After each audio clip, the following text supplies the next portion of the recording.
George Pickens versus Richard Sherman situation, if you would like. Sure. Because I guess this happened after the Cowboy game on Thursday night, where it's an Amazon show.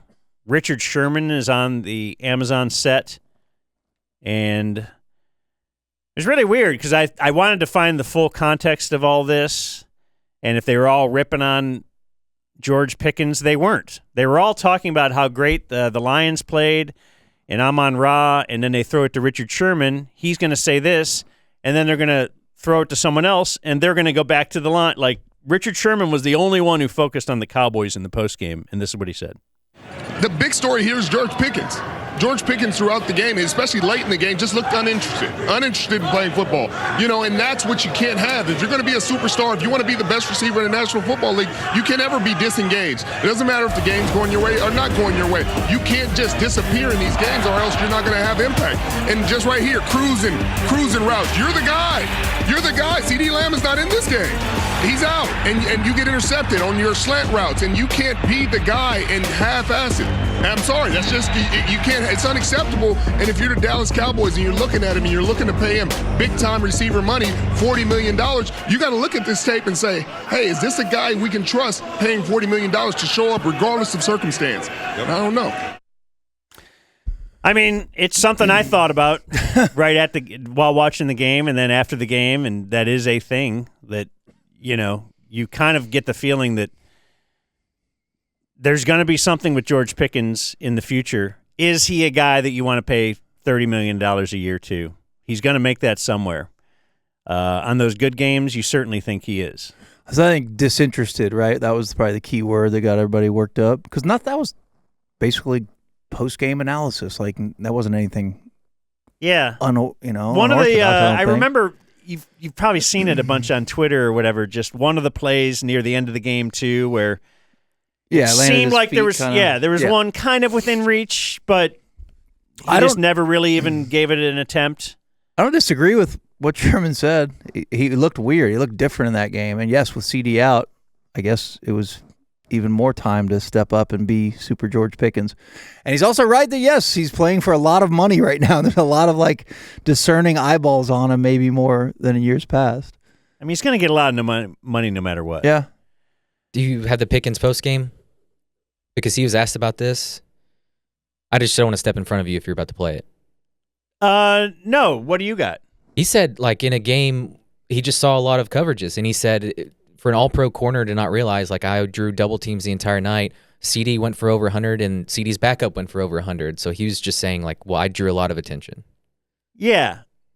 I listened to him, but I didn't feel like it was explosive or anything. He gave No. I just didn't want to say what you were about to play if you were going to. No. I'm not going to play that because I didn't think it was huge. But I think because he was asked about it and he hadn't heard it yet and didn't even know it existed. And yes, that is the measured response that he gave. Mm-hmm. But then he thought about it a little bit and he went on Twitter or Instagram or something. Mm-hmm. And I have it in there. But then he posts, this is a team game, LMAO. I'm not the only one on the team. Stop becoming an analyst and talking about one player when he playing a team's game. Lots of has to go right for period, explosive period plays. I hate reading actual thing that's on. Verbatim, continue. And it's funny because I thought former players would know that, such as Richard, okay, now we're all caps. Richard Pussy-Ass Sherman, who BTW ain't shit without the Legion of Boom. We all remember San Francisco, brother. Now we go to caps, lowercase. Much love.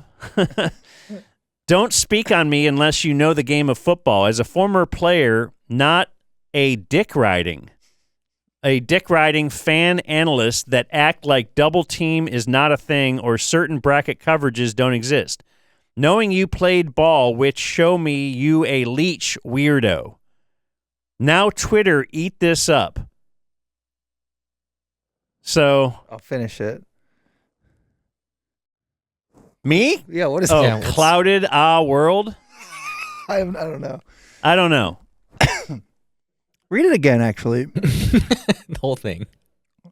Well, anyway, basically it's, hey, Richard pussy-ass Sherman, Much love. we all remember San Francisco. So Richard Sherman tweets, because somebody said, hey, what's your response? Good. He responds, LOL, kid hasn't done enough to merit a response from me. But Now, then he goes on to respond. okay. I was working on my third consecutive first-team All-Pro and second Super Bowl appearance at the same point in my career. LOL, I made an All-Pro team and Super Bowl in San Francisco, but that's the fall-off for me. So he did definitely respond, even though George Pickens hasn't done enough to merit a response. George Pickens then deleted his tweet, which I think, Yeah. come on, man. Do it and stand by it or not. And it's funny to delete it because the world still has it. Shoddy was asked about it, and he said, I'm going to judge George on the body of work, and his body of work shows me that he is an elite player.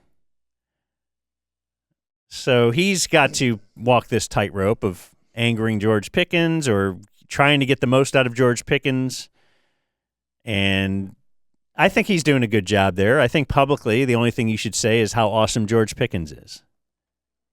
Now, he's also publicly kind of said, hey, George doesn't really like Wednesdays and Thursdays, which means like the meeting days. Mm-hmm. He also publicly suspended him for the first series of a game when they were in Vegas. Who would have thought that there'd be issues when NFL teams go to Vegas with their players not adhering to curfew?